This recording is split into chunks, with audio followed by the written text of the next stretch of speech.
රූපය ලස්සන්ට තියාගන්නවා කියන එක මගේ බුද්ධයට ගොඩාක් වැදගත් දෙයක්. ඉලින්ම මේ ශේෂ්ත්‍රයට එන්නේ මිස් වර්ල්ඩ් ශ්‍රී ලංකා 2019 තරඟාවලියේ ජයග්‍රහණය කිරීමත් සමග. ඉතින් ඒ ජයග්‍රහණයෙන් පස්සේ මම නිරූපණ ශේෂ්ත්‍රයේ ගොඩාක් වැඩ සමග සම්බන්ධ වෙලා ගොඩාක් කාර්යබහුල වෙන්න සිද්ධ වුණා. ඉතින් ඒ කාර්යබහුල වීමත් එක්ක මගේ හිස කෙස්, මගේ නියපෙළ, මගේ සම, ඒ කියන්නේ මං පිළිබඳ අවධානයක් දෙන්න මට ටයිම් එකක් නැති වුණා. ඒ කියන්නේ ටිකක් කාර්යබහුල වීමත් එක්ක ඉතින් මං හිතුවා මාව බලාගන්න ඒ සියලු දේ බලාගන්න හොඳ ප්‍රොඩක්ට් එකක් මං යූස් කරනවා කියලා. මොකද ශරීරයේ අභ්‍යන්තරයට පෝෂණයක් ලබා ගන්නවා කියන එක මට ටිකක් බය හිතුණා ආවට ගියාට ප්‍රොඩක්ට් එකක් තෝරගන්න. ඉතින් ඒක නිසා මම ශේෂ්ත්‍රයේ කිහිප දෙනෙක්ගෙන් සහ ඒ වගේම ඉන්ටර්නෙට් එකේ ඒ වගේ ගොඩාක් දේවල් ගැන හොයලා බලනකොට තමයි මට ෆේෂියා ඇඩ්වාන්ස් ගැන දැනගන්න ලැබුණේ. ඉතින් ශේෂ්ත්‍රයේත් ගොඩාක් ප්‍රවීණව මට ඒ පිළිබඳ රෙකමන්ඩ් කරා. ඉතින් ඒක නිසා මට ගොඩක් බය නැතුව භාවිතා කරන්න පුළුවන් වුණා ෆේෂියා ඇඩ්වාන්ස්. ඉතින් ෆේෂියා ඇඩ්වාන්ස් කියලා කියන්නේ කිසිම බයක් නැතුව පාවිච්චි කරන්න පුළුවන් ඉහළ ප්‍රමිතියකින් යුක්ත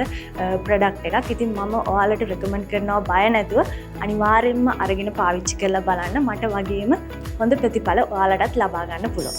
ජීවිතේ ලස්සන රහස ෆේෂියා